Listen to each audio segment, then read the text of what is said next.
I was not doing very well at that point in time. I was walking on a cane and not employable as a nurse. Living on the workman's compensation.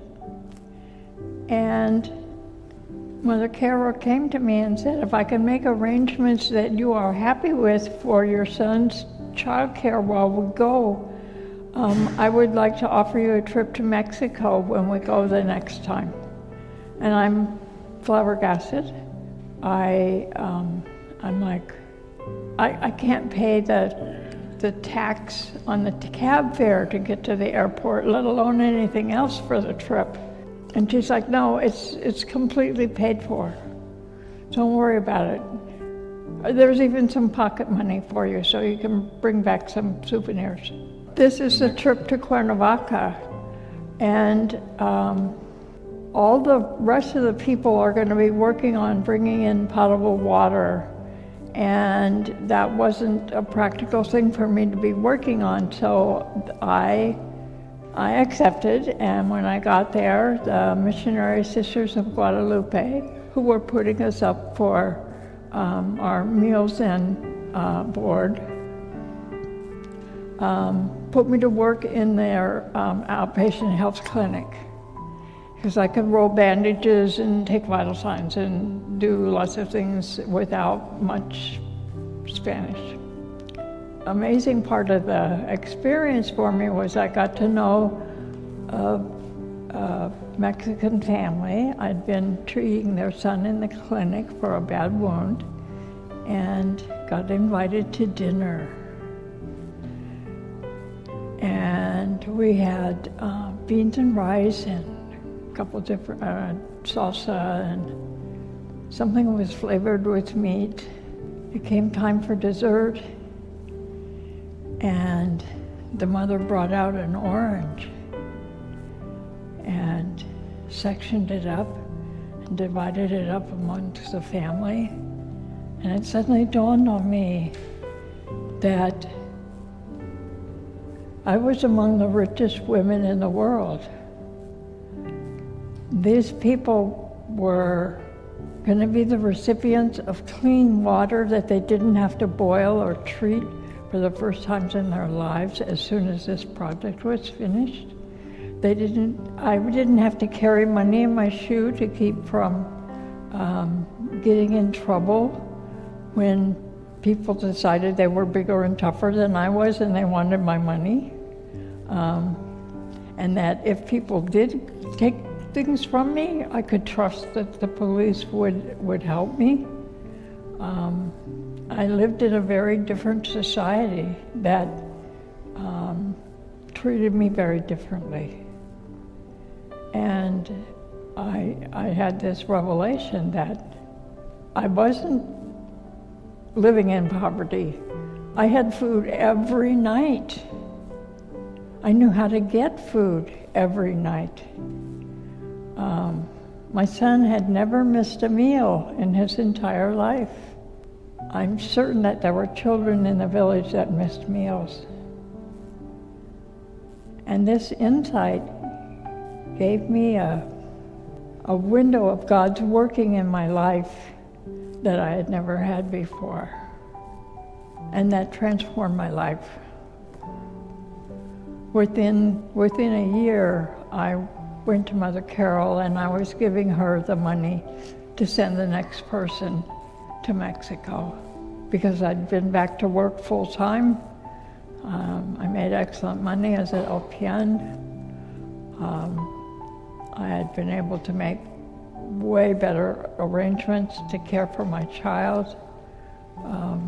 My whole life had turned upside down for the good.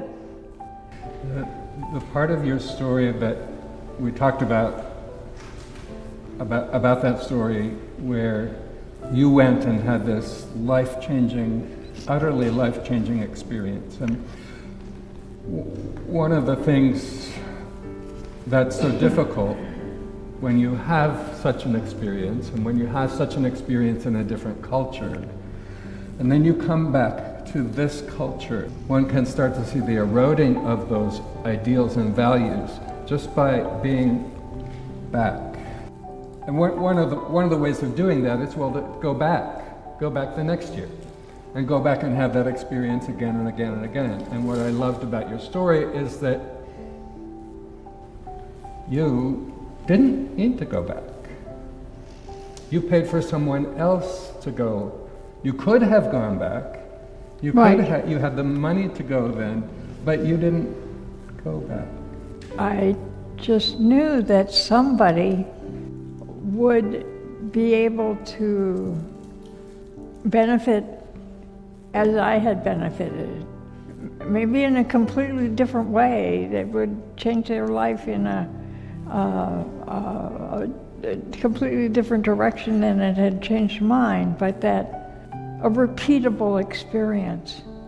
I would have been just another tourist to have gone back.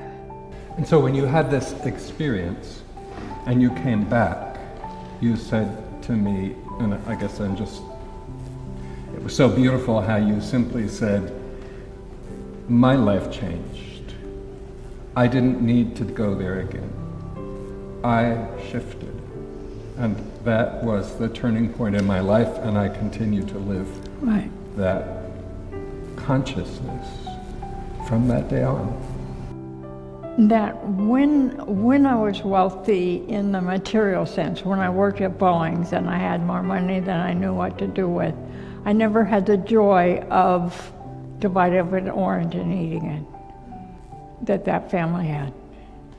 I could spend, $50 going out to dinner at some fancy pants place, but it wasn't family joy of sharing an orange.